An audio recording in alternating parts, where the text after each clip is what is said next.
Okay, I've been informed it's 6:01, so we're going to call this meeting to order. If I can have the secretary do roll call, please. Good evening, Chair Bangle, Here. Vice Chair Gitterroyce, Here. Commissioner Ackerman, Here. and Commissioner Foss. Here. So we have a full commission, but there's one seat short.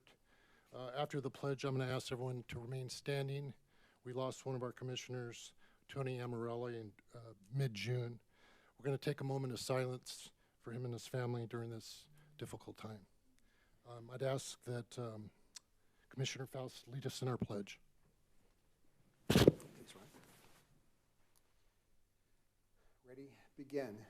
I pledge allegiance to the flag of the United States of America and to the republic for which it stands, one nation, under God, indivisible, with liberty and justice for all.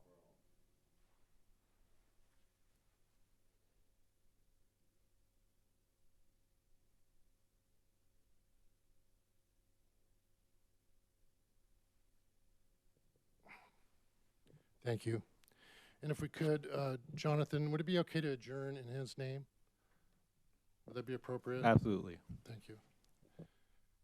Okay, next we have presentations. 4.1, Parks Make Life Better. Thank you, Chair Bengal. As the Commission knows, July is National Parks Make Life Better Month, and we have a video prepared to showcase how parks make life better here in the city. Wasn't ready for the video yet. I'm glad the sound works. The theme of this video is that the Community Services Department, we definitely do not do this alone. It is a true City of Menifee team effort from all the different departments working together, and definitely all the volunteer hours that this commission puts together. So, Jonathan, play the video now.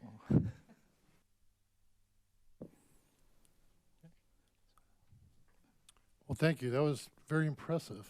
Yeah. I like how you involved the other city staff. That was very smart. Yeah, definitely. We all work together here as a team. As mentioned, work with our commission and city council to provide all these wonderful services. We always like to take advantage of Parks Make Life Better Month as a reflection of what we did over the past fiscal year, all the programs, services, and events. So definitely appreciate the commission's support on everything that we do. With that said, I on a local TV channel, I noticed they're still running county health clips back when COVID first started. They're like 2 years old. Yeah. Like they're still showing the doctor that was let go 2 years ago. Oh. Is there any way Menifee can tap into that local channel and maybe air something such as this? That's actually a project that the city is working on to establish our own public education government channel, PEG channel. We're actually working with Mount San Jacinto College to tap into their feed as well. So we're working on, if you give me a second, that we moved the booth over there. So that's where all the technology is going to be. So that's kind of a phase one to continue that upgrade. Yeah, you can see Jonathan through the window now. And so we're going to continue working on that so we can, to your point, provide timely information through the cable channel in addition to our social media and website. So no more video games, huh? Jonathan works very hard. Okay, any other comments about the presentation? Hearing none, our next item is approval of the minutes. That was for June 2nd. I'm going to abstain because, as Jonathan pointed out, I wasn't here again. So with that in mind, I'm looking for a motion. So moved. So moved. We have a second? I'll second. And we have a second. Do we have any discussion? Hearing none, those in favor say aye. Aye. Those opposed, 3-0. Do we have any agenda approval or modifications? We have two modifications. One, the published agenda did not have the future agenda request, number 11 on there. The agenda that is in front of you does have those items noted. And then also the modification suggested by Chair Bengal to adjourn in the memory of Anthony Amarelli. And thank you for that. Next, we have public comments. Do we have any public comment cards? We do. We have two public comments tonight. Are they part of the agenda or non-agenda? Or we need to figure One it out? is a non-agendized item. I'm not certain about the other. We need to know what they are. The non-agenda item, They're both non-agenda. Thank you for that. can you tell us what it is? Is it Is there a subject on there? Usually there's a subject. No. Can we ask what it is you want to talk about? Just real quick. Okay. Because we have a agenda here with a lot of topics that it could fall under, possibly. So I want to give you, okay, very good. Then it would be time for public comments, non-agenda items. Madam Secretary? Okay, the first public comment is by Janine Grace Avanelli. Excuse me. Can I ask you to go over there and you'll be live on TV with over 1 million viewers. But don't, and if you can lower the mic, you can, yeah, just, there you go. Very good. Can you hear me okay? Yeah, whenever you're ready, take your time. Well, it's good to be here. I just moved to Menifee in February, and I love parks. I'm a personal trainer, and sometimes I take people outside to exercise. And I noticed that at Sun City, where we live, there aren't too many places to walk. My walking partner and I go up the hill to the cross, and I understand it's public property, and so that seems like we're trespassing, and we haven't had any trouble, but there is a lot of garbage up there and trash and people spending the night, and you know, it's just not too safe, and there's coyotes too. I mean, they don't bother us, but it would be nice to have a walking trail path type thing. And I understand that the city is possibly going to purchase some property over at the old golf course. And I would love to give some comments on what would be a nice thing in terms of like like a walking path and then a dirt path next to it, so that people like me with joint issues, I don't have to walk on the cement, but then someone with a stroller or wheelchair could be on a paved path. And so the other issue is that I tried to take my granddaughter to a splash pad, and if you don't know what that is, it's like an outdoor place with water that a child could play at. And I went to Canyon Hills, and it's for older kids, and she was too little. I couldn't put her down. She's 1 year old. And it's, you know, like guns and things spraying everywhere. And what I'm thinking of is something like very small that had just like 4 little like spouts coming up. Like one goes higher than the other that she could put her foot on. I've seen them in other places, and I could find out about that more if you know, anyone wants to do that. And the other thing, back to the, if you guys end up purchasing that rectangle that's part of the old golf course, I've used a lot of outdoor exercise equipment, and some of it is durable. If it has any kind of mechanical parts, it doesn't last very long. So I would like to be able to assist on if there ever is a design phase for that. Thank you very much. Thank you. And just for your information, if you didn't know, we're not allowed to really comment on public comments if it's not on the agenda. That's why I asked. But having said that, I would like you to know we're going through a master plan process. It's listed on the agenda 8.2, and we encourage public participation. So those items you just mentioned today would be perfect. So you can either hang around to hear more about 8.2, or you can get with staff and they'll give you some dates of when you can attend the meetings with the citizens. We'd appreciate your comments. Thank you. Next. Okay, the next speaker we have is from Mike Knighton. Welcome, Mr. Knighton. Thank you.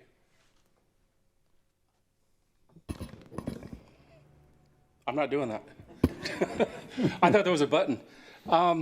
First off, I'm a committee member, Measure DED. I'm not here with any regards to that, so I just want to make that clear.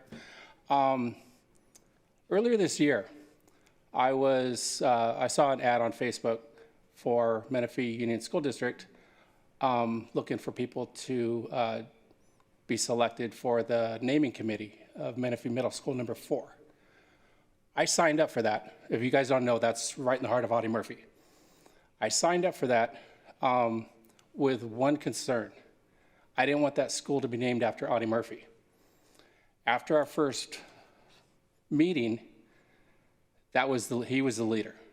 My reason for not naming him after Audie Murphy. Great man, no argument there. But he did nothing for the children of the city of Menifee, or what was Menifee 100 years ago or 50 years ago, whatever it was. So anyways, after that, I learned more about Audie Murphy. And we have Audie Murphy Ranch. The developers got lucky with that name because he was a previous owner, but the city hasn't really done anything to honor him. We have a road named after him. You guys at some point named a park after the ranch, Audie Murphy Ranch Sports Park, but not Audie Murphy. There's a $75 brick at the Veterans Memorial. That's it. I'm here tonight, this afternoon. I would like to see a statue. You know, small towns all over the United States have statues honoring certain people. Why can't we have a statue? I think that would be a pretty cool thing to honor Audie Murphy. And looking at where it could possibly be, I've done a little bit of driving around, checking out parks and stuff like that, was at Silver Star Park. At where Normandy kind of dead ends into Silver Star Park, there's the north walkway. It has a natural circle where the statue could be placed center of that circle. Got electrical nearby.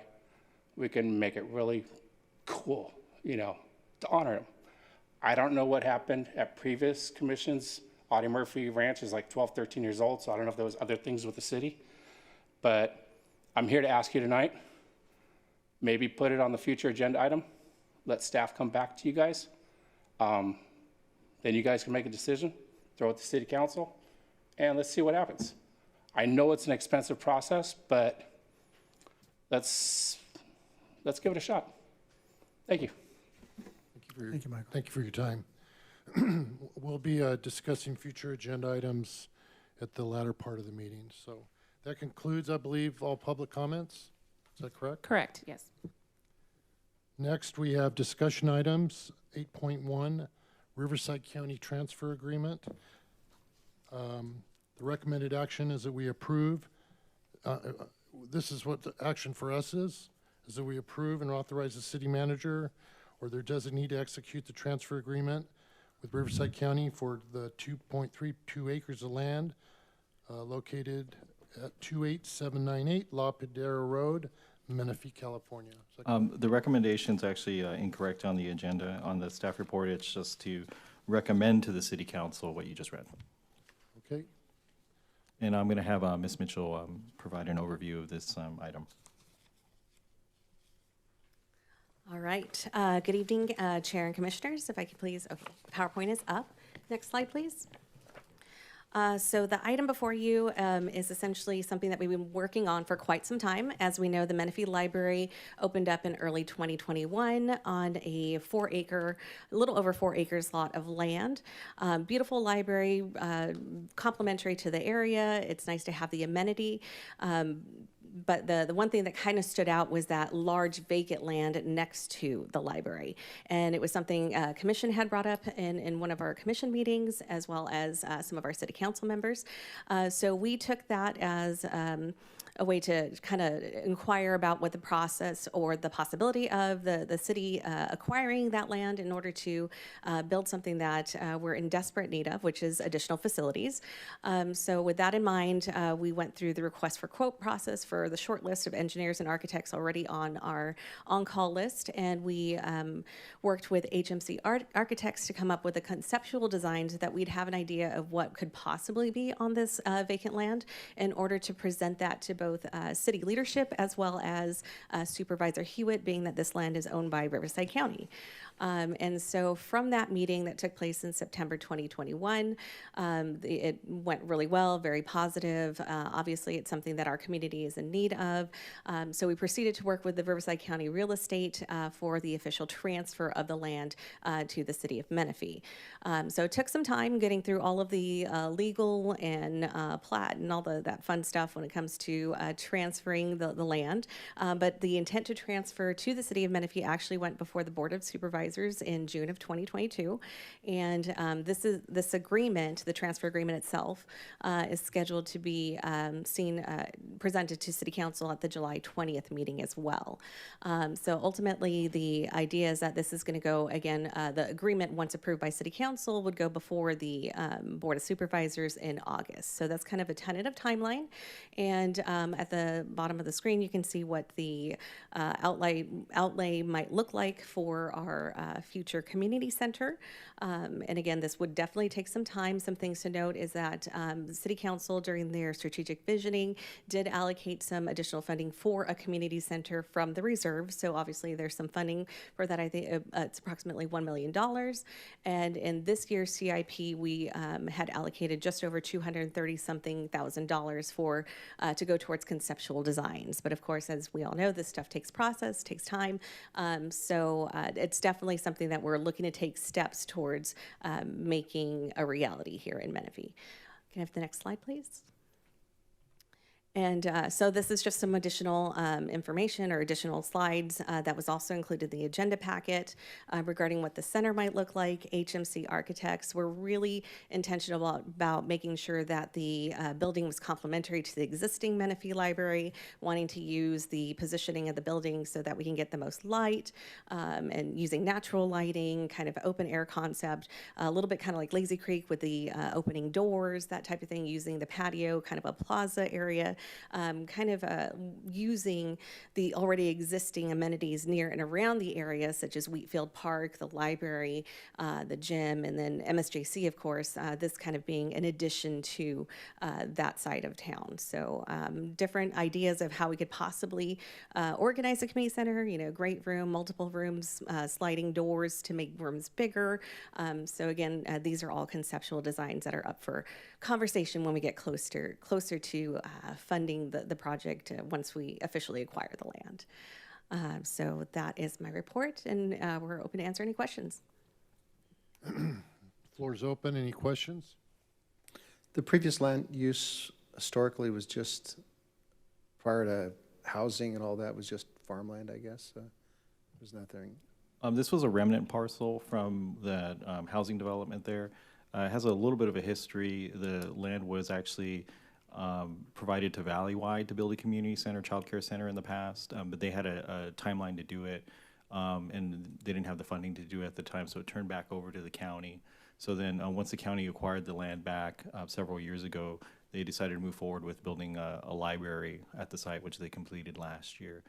Then that's when we engaged them based on council direction to look into other uses, because they didn't have a plan for the remainder of the property. And that's when we brought to the commission last year and added to the CIP that this could be a potential community center site if we were able to acquire the land from the county. Also note that the county is transferring the land to us at no cost. So we're not purchasing the land, it's just a straight transfer to the city for public use.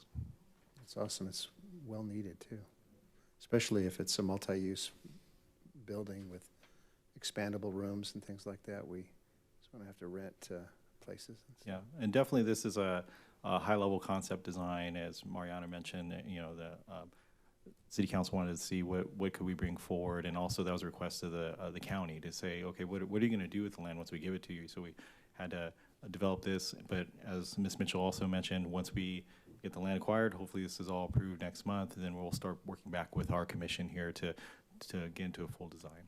Great. Are there any other questions? No, just a comment that I think this is a great thing for the west side of the city, and well needed over there, and it will fit in nice with Wheatfield Park and the library and all that's on that corner.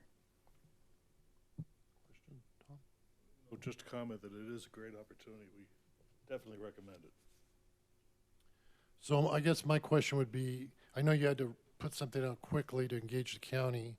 I imagine there may have been other interests from other entities. It's still open, though, for discussion, and I imagine through the master plan, if something else was needed at a higher, if something else is much more needed, we could go a different direction. Is that correct, or is this pretty much etched in stone?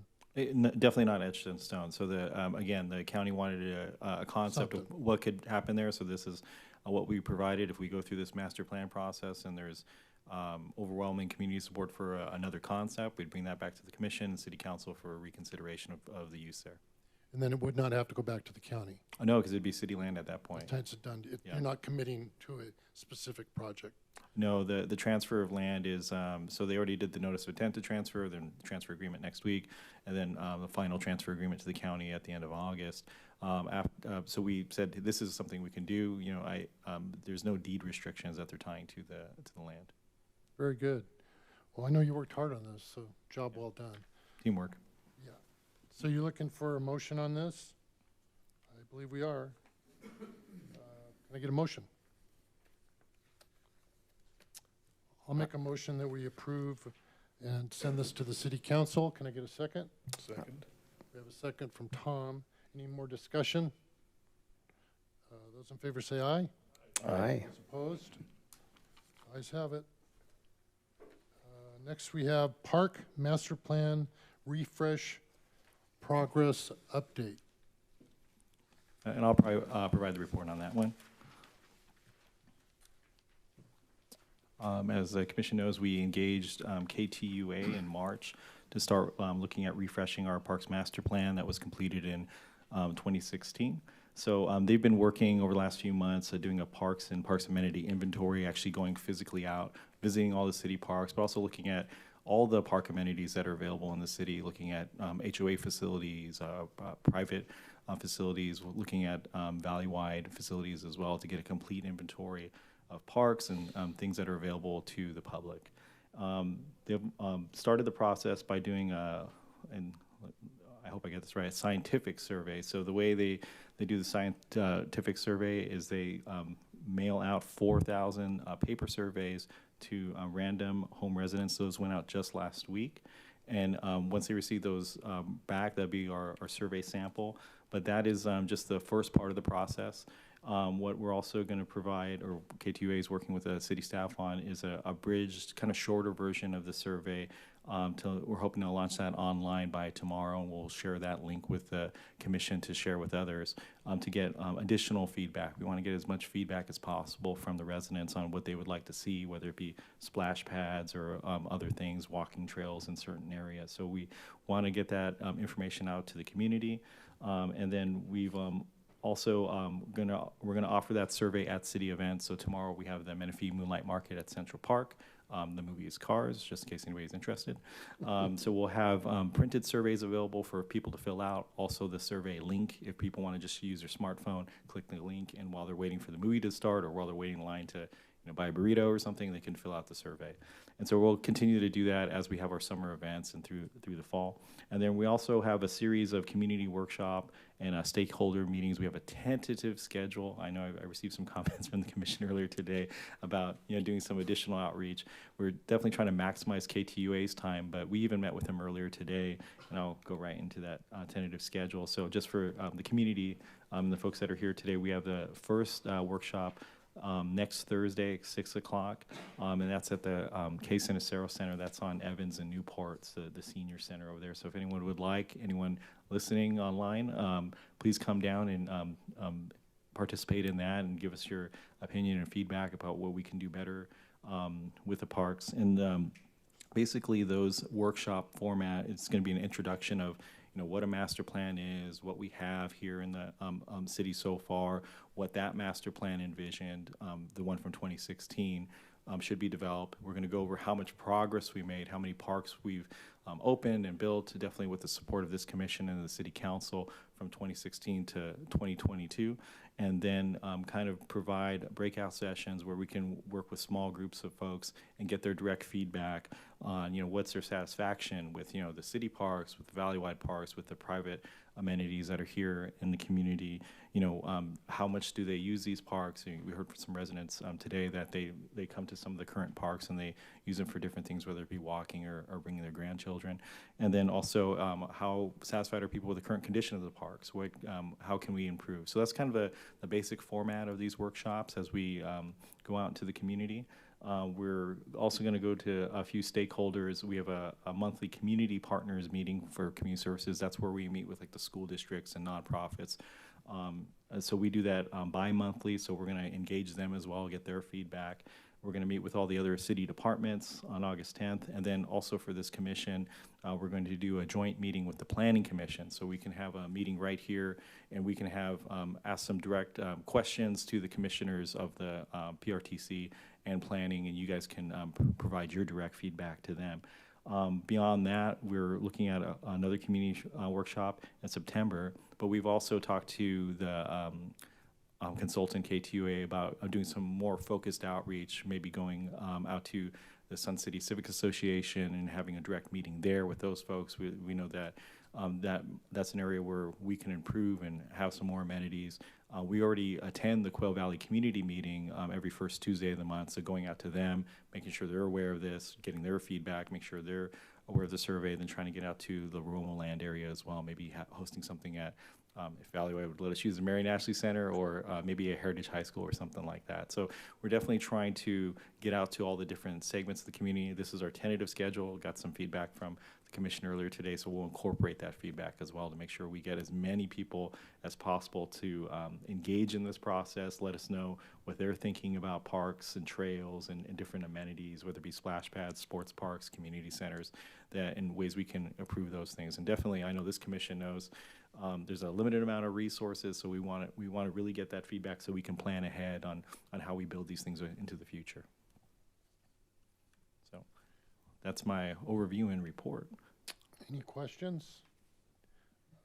I have one Bill? question regarding the online survey, hopefully launching tomorrow. How are we going to let the public know about this survey? Definitely, we're gonna, as mentioned, we're gonna go out to all of our community events and have physical surveys there. We're gonna post it on all of our social media, all of our websites. The next quarterly newsletter, it's gonna be featured in there as well, our Menifee Matters, that gets mailed to all the residents. And then actually at all these workshops, events, we'll also have the survey, a physical version, and then also the QR code where people can scan it. And then we also encourage, once we have it, for all of you to help share that message out. And Jonathan, will the workshops be recorded? The first workshop will be recorded, and then we're gonna, depending on where we're at, like the Quail Valley Volunteer Fire Station doesn't have that capacity, so it just really depends where we're at. If we're at city facility, we'll definitely record it. The joint workshop definitely will be recorded. Excellent. Will there be any media such as 24/7 that'll be involved? Have you sent them notification about this coming up? Definitely, our public information office does that when they do their release on the workshop. They send it to the different media outlets, including Menifee 24/7. Okay, good. In fact, they had it today Yes. on the online, Menifee 24/7. Oh, very good. So I'll reach out to the Oasis General Management because they're not represented right now and see if they could do an email blast for the Oasis community. My question is, how does, after December, what's the order of things? Because we do have an ad hoc committee. Would this then go to the ad hoc committee before coming back to the commission, or would it just come to the commission as a whole? How do you see that working out? You're way ahead of me, but what we can do is if that's the desire of the commission, we could do that. We can bring it back to the ad hoc committee, look at our initial results, refine that, then bring it back to the whole commission before we bring it back to the city council. So that would probably be sometime in November that we would engage the ad hoc committee, because I think we're on schedule to bring this back to the full commission in December. Well, it showed, I saw something a little different. Let me see. Could I have the PowerPoint back up? Yeah, it showed. Yeah, December 1st was. Regular. Yeah. Okay.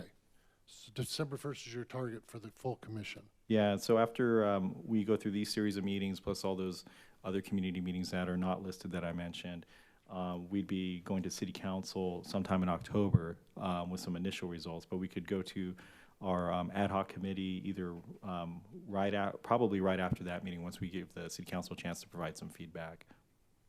I know in some cities, after it's approved by the commission, it then goes to the planning commission because it becomes part of the general plan. Is that the case here, or do you not need to go to the planning commission to get approval? I believe that's the process we went through last time. We would mirror that. Well, it's wise then you're including them early. Yeah. That's wise. Exactly. Do we have any other comments? Okay, hearing none. That is a receive and file, so please do that. Community Services Department comments, Director comments. The PowerPoint up, please. Just a few comments. We have one, as we all know, commissioner vacancy. So the application process opened a few weeks ago. Applications are actually due by tomorrow. So if you know somebody that's interested, that hasn't applied yet, I please encourage them to do so, and they can contact our city clerk's office for all the particulars. It's about, I mean, all of you went through that process. It's not too arduous to do. And then also we have a couple city council workshops coming up, one on August 3rd at 4 o'clock. That's to look at user fees. So we've hired Matrix Consulting Group, the city, to look at all of the city's user fees, including the fees that we charge for programs and field rentals and things like that. So that's going to be incorporated into that. And then following that, on August 17th, is a development impact fee study workshop. So definitely encourage the commission to, if you're available, to come to those, or any members of the public, to look at what those changes might be. Very good. I'm going to ask that you roll through all the 9-point items unless one of the commissioners has a question, and they'll stop you along the way. So if we could go to 9.2, assuming there was no questions. I'm sorry. I had one more update that I'm not listed on here. Back in September of 2021, we had Kyla Brown, the general manager of Riverside County Parks, here for to discuss the Salt Creek Trail. During that time, she also mentioned that there was some remaining money from the construction project, approximately $100,000, that they were going to work with us to obtain. So although it took a while, we were able to work out an agreement with the county to obtain that $100,000 that went to the city council in a form of agreement just in June. So we have that money available. We're plugging into the CIP, and that $100,000 is to do an additional study on the Salt Creek Trail to look at where it goes from beyond Antelope, and that issue that we're having with some folks making their own trail around the oasis. So we're going to be looking at that, studying where does the Salt Creek Trail go beyond Antelope and to the city boundary. So that funding is available. So I wanted to note that agreement signed, and we're ready to start working on that. Job well done. And by the way, that's rather fast when you look at all the different entities involved, and you did it during a time of COVID. Yeah. So a lot of offices are closed, so. Appreciate that. I think it's a good job. Okay, let's keep rolling. So Parks in Progress, my partner Bryce Howell is not here today. He's on vacation, very well deserved. The gentleman and his team have been working very, very hard to get all these things done. So Underwood Park still under construction. Gale Webb pump track very much under construction. Banner Park, they're doing some grading on the site. They haven't started the construction process for the park. Remington Park, they're doing some repairs. I'll show those in a few minutes. And the Quartz Ranch and Legato, they're in design. They're going to be moving forward pretty quickly. So here's Underwood Park, getting very, very close to being complete, looking very beautiful out there. We're just waiting to do our final inspections and get that to the 90-day maintenance period, and then move that over as a city park, and of course invite everyone to come out for a grand opening. Very nice park there. Has a fully lighted multi-purpose sports field. Remington Park, there's some issues on placement of the playground equipment, so they're fixing it. So that's where we're at. So the park looks complete, but they had to move some of those things to make sure we met all the ADA requirements before it was turned over to the city, especially because that is an all-inclusive playground. It's for any children of any kind of ability to use. And so that's my report on Parks in Progress. I can hand it over to Ms. Jones for a solid waste and recycling update. Good evening, Commission. I just have We had a question on that. Sorry. I'm sorry, I have this, it's Parks in Progress, but the status of the Central Park Amphitheater, would that be under 9? Oh, yes, I can provide a brief update on that. We're still going through the design process. We actually just extended the agreement with T.Y. Lin. They're the design and engineering architect firm that is working on that design. They need a little more time to look at the very detailed design of that. So we've got a first set of plans that went through plan check with engineering. We have some comments, so we're bringing that back to them. They're refining the plans. We're hoping that we can get through the building process, get construction plans completed, and put that out to bid sometime at the end of summer or early fall. All right, thank you. You're welcome. Ms. Jones. Okay.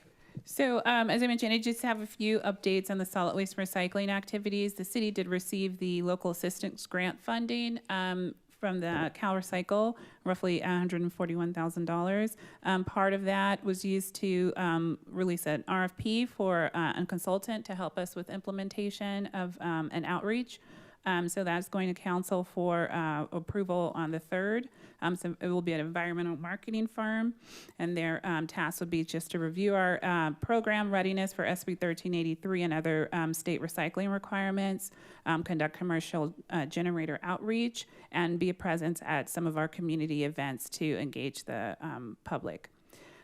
We've also completed an inventory of our city facilities, utilizing that same funding. We're planning to incorporate recycling bins and organics recycling containers in our break rooms. An update on the senior bill credit program, which is a program that was approved by City Council during mid-year. So far, our staff has approved roughly 2,190 one-time $50 bill credits, totaling just under $110,000. And then lastly, I just have some metrics about diversion rates at some of our large city-sponsored events. You'll see there that our February bulky item event, we collected 51 tons of trash. 20 tons of that were diverted from the landfill. Menifee Better Together, 38 tons. Independence Celebration, it wasn't a collection event, but we still tracked it because it was a large event. So we diverted roughly over 1 ton of waste at that event. And then the next bulky item drop-off event is scheduled currently for September 24th at Heritage High School. Thank you. I'll note that the 1.1 tons diverted included all the marshmallows. So I'm going to hand it over to Ms. Morquecho for the Recreation Division update and the special events update. Thank you, and good evening, Commissioners. Just a brief overview of our monthly numbers. So far, we've served a little over 200,000 participants with a variety of classes and programs, and our revenue for the month of June was a little over 42,000, and our current year to date is $403,507.15. I wanted to highlight some of our events that are our programs that are coming up. Currently, tonight, actually, we have our Mighty Me program that is hosting the game night at Lazy Creek. And then next Monday, we'll be starting our 6th week of summer camp, so we're very excited for that. And they'll be heading over to Safari Park on Wednesday, July 20th. The Senior Food Box program will be held again at Laladair Park, and distribution will begin at 10:30 a.m., and that's on July 21st. The KC Senior Center will be hosting a fun game of bingo on July 26th, and that starts at 1 p.m. In addition, we also have a teen trip coming up that they're headed over to Knott's Berry Farm on August 2nd, and they'll pretty much be there all day from 9:30 a.m. to 10:30 p.m. We'll also have the Get Fit program. It's going to be held at the Community Services Center over at the West Annex, and they'll be hosting Zumbini, which is a parent and child dance class. I also wanted to highlight with our recreation update is the Audie Murphy Ranch Skate Park. We have the extended hours. I just wanted to remind participants that they can come earlier in the day during the summer. But I also wanted to highlight our Go Skate Day that we just recently held on June 21st. We had almost 100 participants come throughout the event, and we actually created 17 new accounts as well as 6 new annual memberships that were purchased that day. And the kids really just enjoyed the event, and they asked for more of it, so we're hoping to bring some more fun events like this to the skate park. And then moving into special events, we are hosting our paint night at the KC Center, and that's being put on by the Cultural Arts Division. They're hosting a program that includes all of the paint supplies needed, and it is a $7 per person fee or a group of 4 for $20. So I'd really like to encourage the public to come out and sign up. Space is limited. And with that, the special events continue with our Parks After Dark series at our Menifee Moonlight Market Night that's held tomorrow night and will be held at Central Park. And it'll end with a movie showing of Cars. We'll have some fun picture opportunities and a bunch of great food vendors and craft vendors as well. And then the following Friday, we do have the movie night at Talavera Park, and that we will be hosting a movie community choice, and the options are Monster Bash movies. So we'll see what the movie choice will be by the community. And then lastly, I just wanted to highlight our wonderful event, the Independence Celebration that was presented by Temecula Valley Toyota and Lexus. The event was definitely a great success. We had a variety of entertainment, food vendors, and then we ended our evening with a spectacular fireworks display. So I'm glad that everyone came out and the event was fun and safe for everybody to enjoy. And that concludes my report. Thank you. Thank you. Okay. Any moving on. questions on, Yeah, one question. Thank you. That's awesome what we're doing. The status of the Music and Arts Festival for 2023, has there looked at a date or anything yet for that? we're still working with Mount San Jacinto College on that because we're trying to tie it to their 60th anniversary celebration. So still looking at around the springtime of 2023, but still trying to figure out what date's going to work best for them, definitely because it's their facility. All right, thank you. You're welcome. And were we able to do anything with the drop zone in terms of a collaboration? We are working with them to have one of our summer camp weeks out there. We reached out to them to do like a Menifee Day as requested by City Council, and they didn't get back to us on that. We were trying to do a special Menifee maybe discount day, 10% off or 5% off for Menifee residents, and they did not return our call on that. That's disappointing. Yeah. Okay, next we have capital improvements. I'll take that one. Park amenity enhancements. So at Lazy Creek, we redid the whole building, but we're still working on updating some of the items in the park itself, some of the benches and picnic tables. Believe it or not, we ordered those way back in November. We just received them, so we'll be installing those actually beginning this week. Our team has been working on that. As far as permanent park restrooms, we have the La Marche restroom. We already ordered the prefabricated building. It's being built as we speak, and we're taking the installation and construction to actually install the building, do all the utility runs, the sewer, the water, electrical.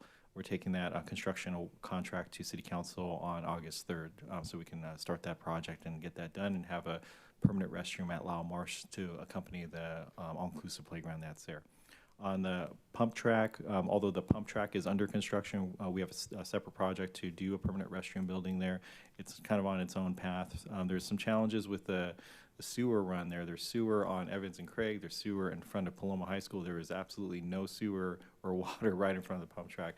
So we may finish the pump track, have that open with some temporary restrooms while we're still working on this project. So we're working with engineering, EMWD, on trying to get that sewer and water run there, and if we have enough funding to do it. So I just wanted to provide the commission that update. We may come back with some recommendations on adding some more funding to get that one done.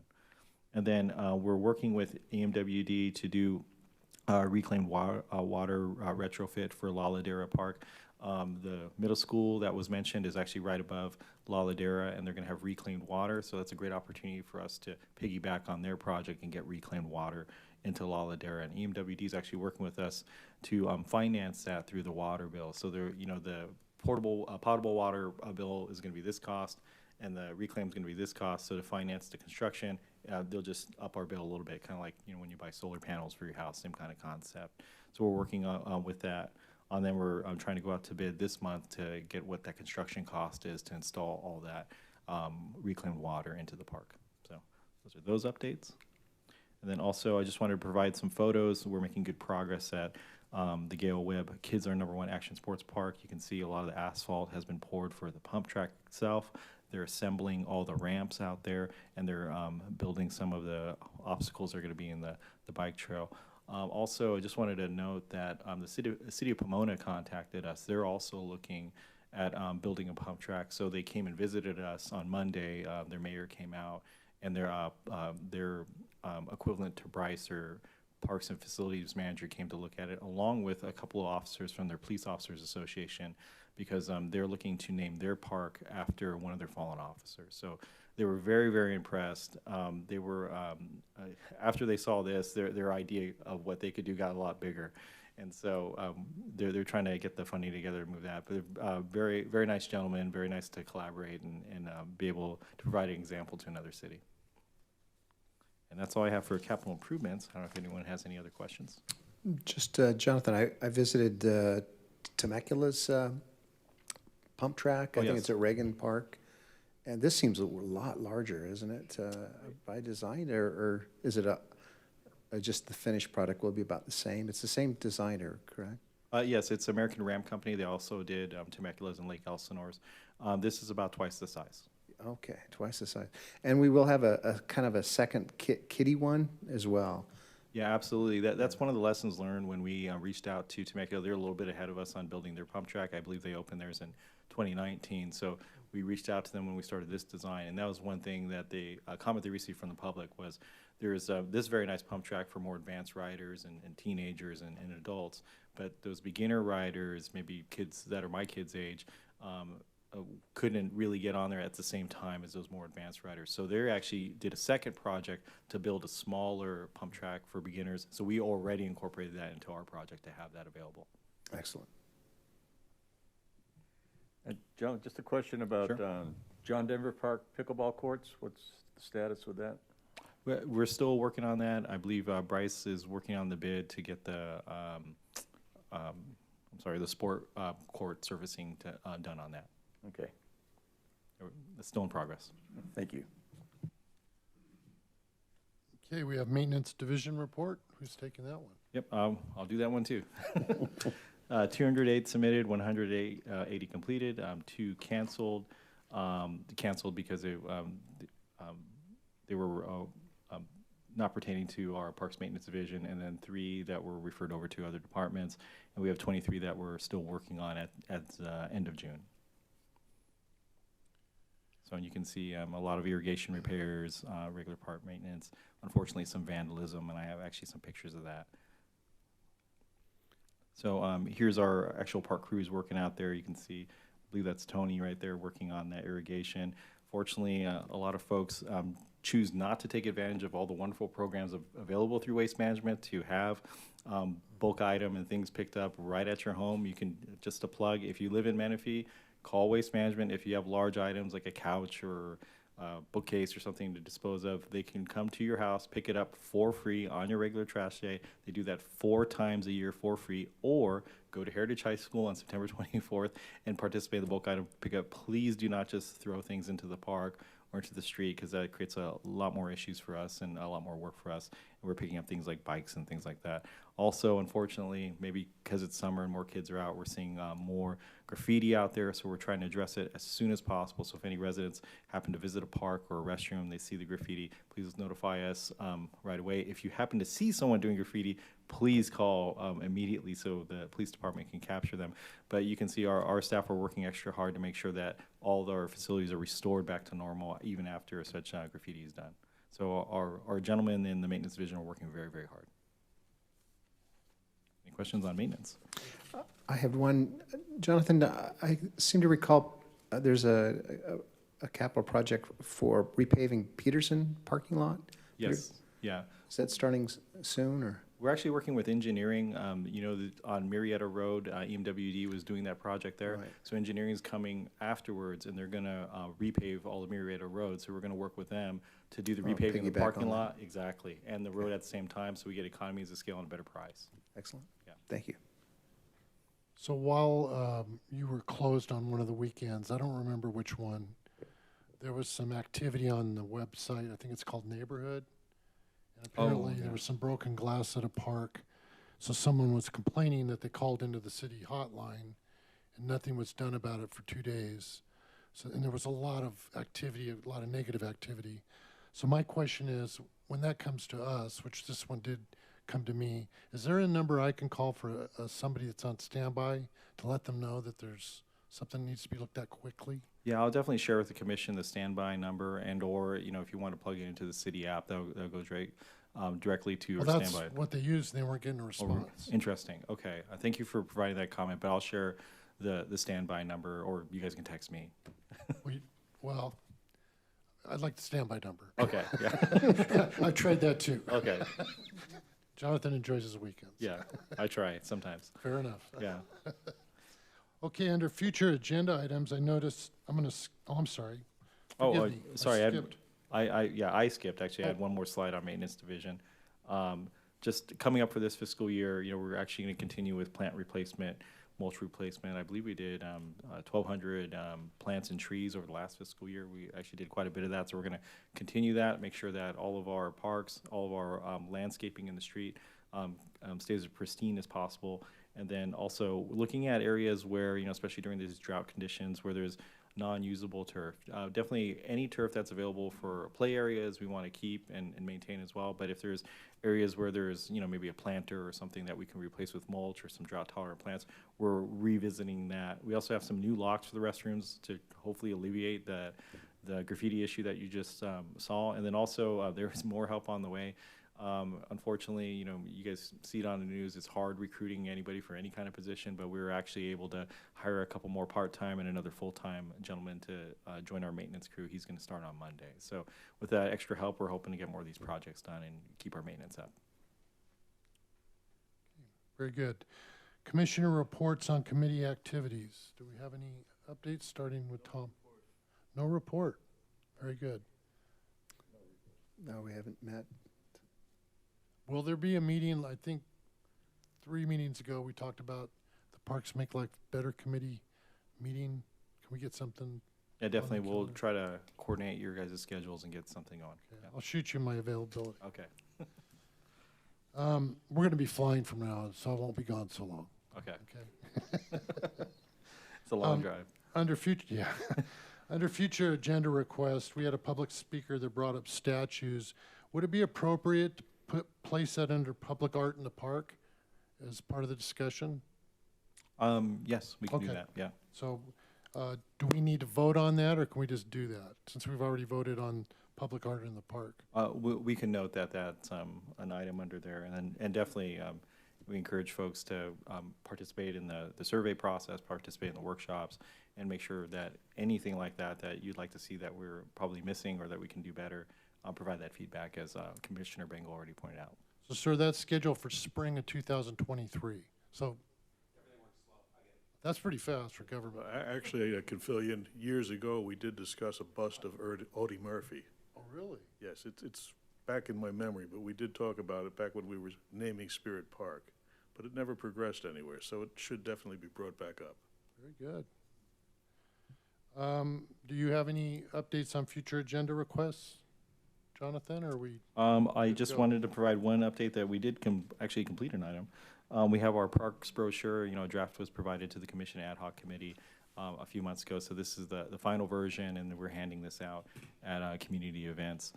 It has a listing of all of the parks and trails, including the valley-wide parks as well.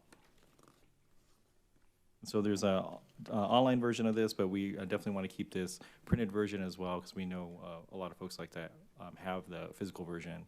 And it also provides a list of all the different amenities that are at the different parks. So if you're looking for basketball or something in particular, or a walking trail, it provides you that list. Can I get several dozen? I like to drop off at the Oasis. We can do that, yes. Appreciate it. Anything else, Jonathan? No, that's all I have for future agenda items. Very good. Fellow commissioners, do you have anything else this evening, starting? Sure, a couple things. Some of the parks do have splash pads, right? One existing and one under construction? We Splash don't have pad? any public splash pads. There is Banner Park, which is by Pulte Homes. That one is Under, going to start construction pretty soon. That one does have a planned splash pad for that park. okay, I thought there was one already in this city, though. Yeah. Or, okay. Secondly, I had a couple of just inquiries and notes through social media this week. One was, and I'm sure this is already being discussed at the monthly Quail Valley meetings, but just the lack of parks in the Quail Valley area. And I'm sure that's something that can be brought up during the review for the master plan update. And the second one was inquiry about picnic tables at parks, covered versus non-covered. And my understanding is that all the covered picnic tables are subject to the reservation system. Is that correct? Or the larger ones, or is there a? So all the picnic shelters are, if they're not reserved, it's first come, first serve. Okay. So you can reserve it for your exclusive use to make sure that when you show up at 2 o'clock, that Scott's not Sure. already there eating pizza. Yeah, So yeah, he does that. yeah. But, But if it's not reserved, it's first come first serve. so if it is a shelter that's under the reservation system, there's going to be a sign there, Yes, correct? yeah. I've seen those signs. Yeah, and too. the park rangers always they also come by to check in on the group, make sure they were able to get there, make sure there was no dispute. Usually there is not. Is there a particular ratio of covered picnic tables versus uncovered and in design, or is it just in placement? Do we try to provide them near trees and things? The complaint that I read about and said I would look into was that there was a couple of picnic tables near the basketball court at Silver Star Park, which is one of our newer parks, that on a huge concrete pad, and they're out there just baking in the sun, so there's no relief. But so I did kind of my own survey this afternoon of I went by 8 of our parks and this basically on this side of town, and just kind of noted it seemed to be like a 70-30 split of covered versus uncovered picnic tables. Some of the picnic tables that all of them were on, except for one exception, I think at Peterson, were all on a concrete pad, but just for that immediate area that the table sat in, and it makes it, I'm sure, easier to clean up afterwards. It seemed to be like a 70-30 split of covered picnic tables versus uncovered picnic tables. And I think the issue with the one at Silver Star was that there's a couple of trees that have been planted there, but it's going to be years before they kind of provide any kind of shade or anything like that. But I think it's just, I don't really see, actually, after doing kind of my own unofficial survey, I didn't see really any problem with having picnic tables that were standalones that are in the parks versus the ones in the shelters, because the standalones are always first come, first serve, I would assume, and whereas the shelters are under the reservation system. Yeah, and as you know, because you visited, Silver Star does have a very large covered picnic shelter there as well, with a few tables. Yes, that's there available. is. And in fact, not too far from the basketball court itself, too. But it was just an interesting comment, and just something that I wasn't, I'm now more aware where how many picnic tables we have at each of the parks. But, And definitely those folks, we encourage them if they want to provide that feedback to us during this process. We need more covered picnic shelters. I mentioned we're Yeah. meeting tonight if they wanted Perfect, to comment. And of course, during the master plan review, if they want more covered tables or alternatives, to bring that up as well, too. Absolutely. You're having brought up parks around Quail Valley. I recall there was an abandoned HOA park which had been offered to the city several years ago. The land, as far as I know, is still there, and maybe staff could look into whether or not that is still available and why we didn't take it at the time.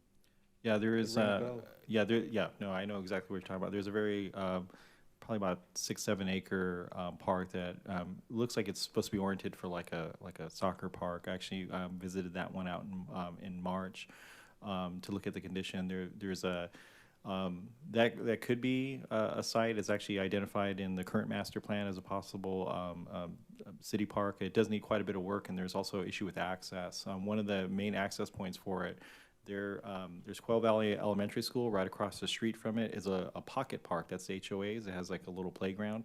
Then there's this bridge that goes over the Salt Creek Channel to that park. The only other access point is kind of like a very narrow, semi-paved road through the neighborhood. So if it became a city park, we'd have to also do quite a bit of road improvement. And then it's not in the best condition either. It's they haven't run the irrigation a long time. There's no grass. It's all weeds, and so it needs quite a bit of work if the city were to take it. So I think maybe, and some of this discussion was before my time here, I think maybe that's why the decision was not to move forward at the time, because there was all those improvements that would be needed from the city in order to make it at a city park standard and have all the accessibility and parking and things like that for community use. So there are no ball fields in Quail Valley other than the schoolyards. Yeah. That are there. There was a discussion with the county. They were trying to transfer Quail Valley Park to either the city of Paris or the city of Menifee several years ago. Cabian Park? Yes, Yeah. Cabian. Is that within your sphere now of influence? No, Still not? the sphere of influence of the city ends right at the border, so that's Oh, actually well still in the city well of Paris. designed. Yeah, Just checking. yeah. It's funny, there's an issue there I've been watching. There was some homeless activity. Yeah. And so somehow they got a hold of me. And so I called someone I knew and said, can you go out and look at it? And they go out and they go, it's on private property. So the guy that called it in, it was on his property. So he ended up getting cited by the county. So now it's a big issue. Yeah. 'Cause, he needs to get him off the property now. So. Yeah, I know the police department's actively working on that. Bet they are. Yeah, they were out there just, I think on Tuesday, meeting with the Quail Valley group on it, so. That's it. If there's nothing else, I believe we are adjourned in the memory of our fellow commissioners. So thank you for coming, and we'll see you in, the next meeting will be the joint meeting. Is that right? Yes, that's, oh, actually, we have No. a regular meeting. Then the joint meeting. Yeah, right before that, then joint meeting, yeah. Thank you. And thank you, audience members, for participating today.